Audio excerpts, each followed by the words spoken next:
The breast cancer diagnosis came on a Tuesday in March. Stage 2, triple negative, aggressive. Dr. Patterson laid out the treatment plan: surgery, then chemotherapy, then radiation. 6 months minimum. I was 34, single, living in the house I bought 5 years earlier outside Portland. The house was my pride, my investment, my security. My sister Julia was the first person I called. "Oh my God, are you okay? What do you need?" "I don't know yet. Surgery is in 2 weeks. I'm coming over. You shouldn't be alone." She showed up with takeout. We sat in my living room and she cried more than I did. "You're going to beat this. You're strong."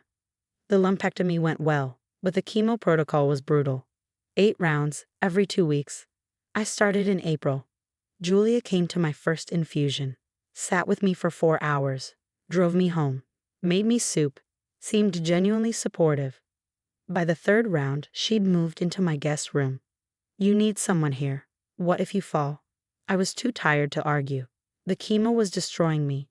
Julia cooked, cleaned, managed my medications, drove me to appointments. She also started making comments about the house. "This is a lot of space for one person. The mortgage, utilities, maintenance. Maybe you should think about downsizing." "I'm not selling my house. If treatment gets expensive, if you can't work, you might need the equity." I was too sick to engage. Medical leave covered 60% of my salary, but money was tight. Round 5 was the worst.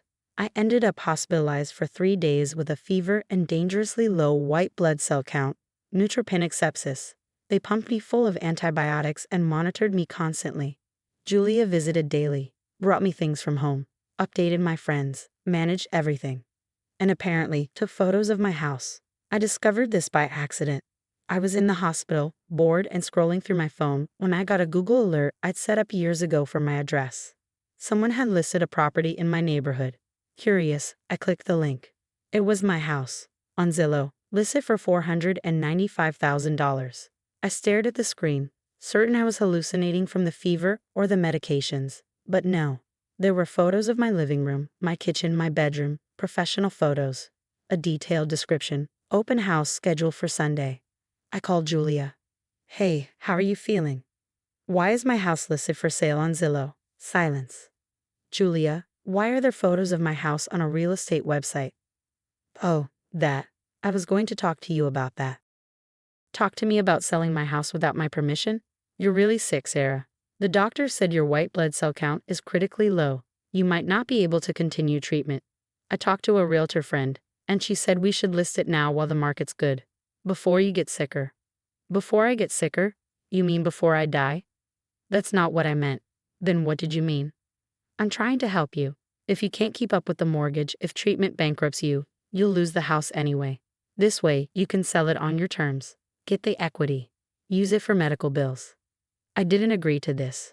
"You're not thinking clearly. The chemo, the medications, the infection. You're not in a position to make major decisions right now.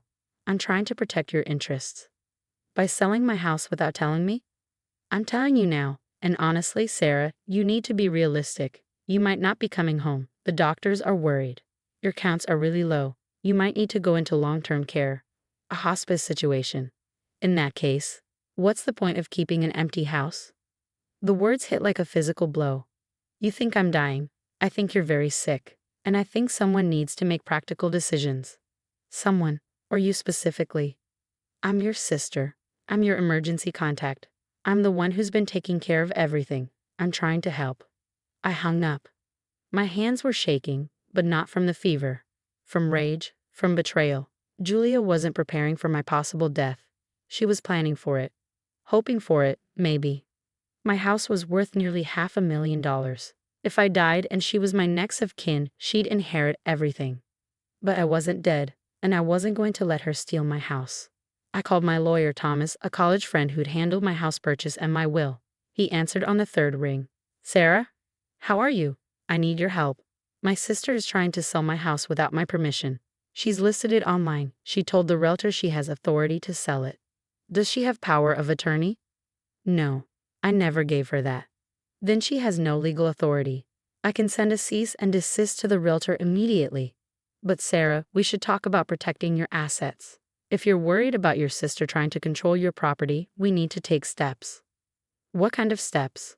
You could transfer the property into a trust. Or, if you're interested in estate planning, you could donate it.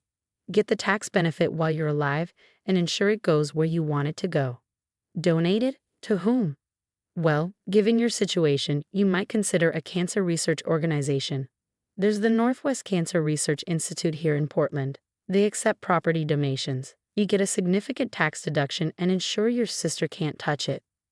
I thought about Julia's face when she told me I might not be coming home, about the photos she'd taken while I was sick, about the open house scheduled for Sunday. Tell me more about the donation process. Thomas explained. I could donate the house to the Research Institute. They take possession, either use it for their purposes or sell it to fund research. I'd get a charitable deduction for the fair market value.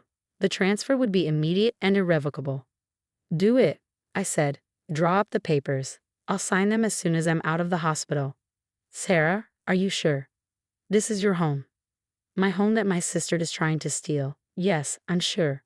It took 3 days to arrange. Thomas brought the papers to the hospital. I signed them in my bed, with a nurse as a witness. The deed transfer was filed with the county that afternoon. My house no longer belonged to me. It belonged to the Northwest Cancer Research Institute. I didn't tell Julia. I was discharged from the hospital on Saturday. Julia picked me up, drove me home, and settled me on the couch. She was cheerful, attentive, made me lunch, and asked how I was feeling. She didn't mention the Zillow listing. She didn't mention the open house scheduled for the next day. On Sunday morning, she left the house at 9. Said she had errands to run. I knew where she was going. I stayed on the couch, weak but alert, waiting. At 11, my doorbell rang. I opened it to find 3 people in business attire, a woman in her 50s, a younger man, and an older gentleman with a briefcase. Miss Sarah Thompson? Yes. I'm Dr. Margaret Winters, Executive Director of the Northwest Cancer Research Institute. This is David Park, our legal counsel, and Dr. James Morrison, our board chairman. May we come in? Of course. They sat in my living room. Dr. Winters smiled warmly. First, let me say how grateful we are for your extraordinary generosity. Donating your home to fund cancer research is an incredible gift. I'm glad it can help. We wanted to come by personally to discuss the logistics. Our understanding is that you're currently in treatment and you've arranged to live here until you're ready to transition. Is that correct? Yes. My lawyer said I could stay until my treatment is complete and I find other housing. Absolutely. There's no rush. We want you to be comfortable and focus on your health. She paused. However, we do need to address an issue. It appears someone has listed this property for sale online. A realtor contacted us asking about the listing, and we had to inform them that the property is no longer privately owned.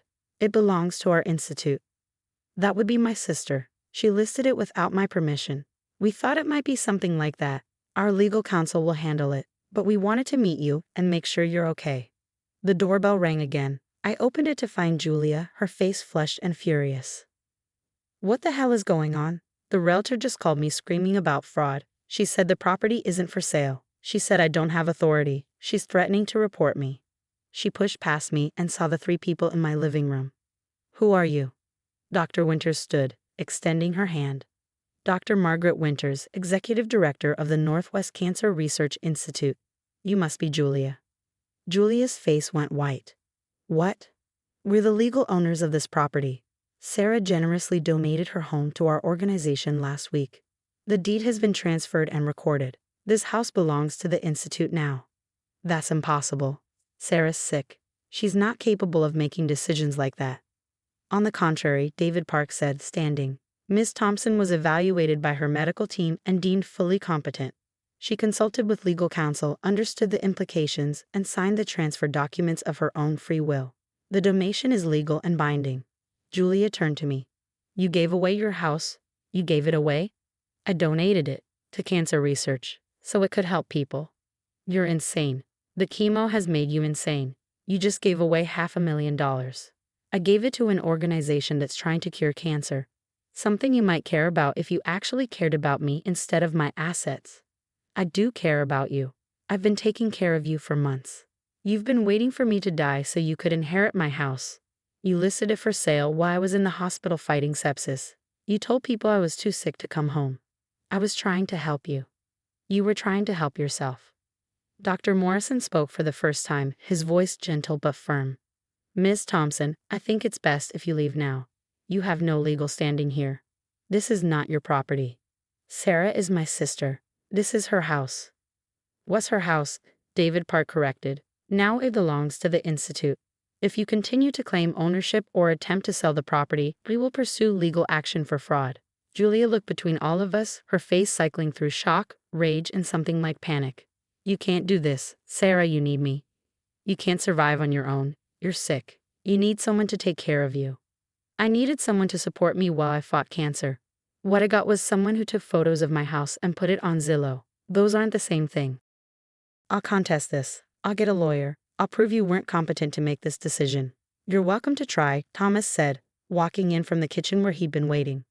I'm Sarah's attorney. I have complete documentation of her competency, including medical evaluations. You have no case. Julia stared at him, then at me. I can't believe you'd do this. I've been living here, taking care of you, and you just gave away my inheritance. Your inheritance? This was never your house. But I'm your sister. I'm your family. When you die, I should get something. If I die, you'll get nothing. And right now, I need you to leave. She didn't move. Ms. Thompson, Dr. Morrison said firmly, you need to leave this property immediately. If you don't, we'll call the police. Julia grabbed her purse, her face twisted with fury. You're going to regret this. All of you. She slammed the door on her way out. My phone started buzzing immediately. Text after text after text. I glanced at it and saw they were all from Julia. Dr. Winters smiled kindly. Why don't you silence that for now? You don't need that stress.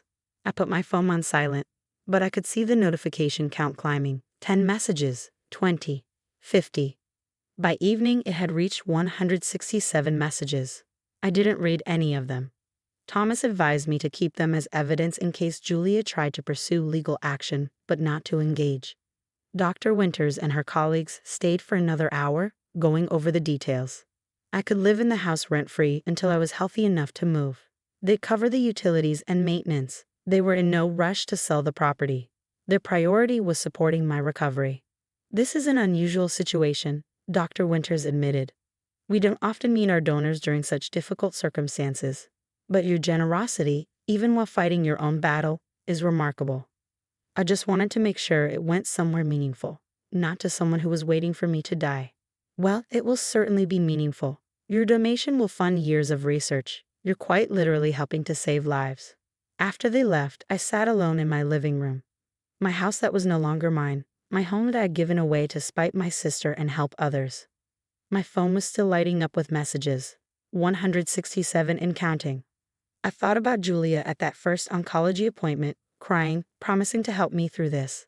I thought about her moving into the guest room, cooking meals, driving me to infusions. I thought about her taking photos of my house while I was hospitalized, listing it online, telling people I was too sick to come home. The chemo had taught me that some cells look healthy but are actually poisonous. They multiply, spread, destroy from within. You have to cut them out to survive. Julia had been poisonous all along. I'd just been too trusting to see it. My phone buzzed with message 168. I turned it off completely.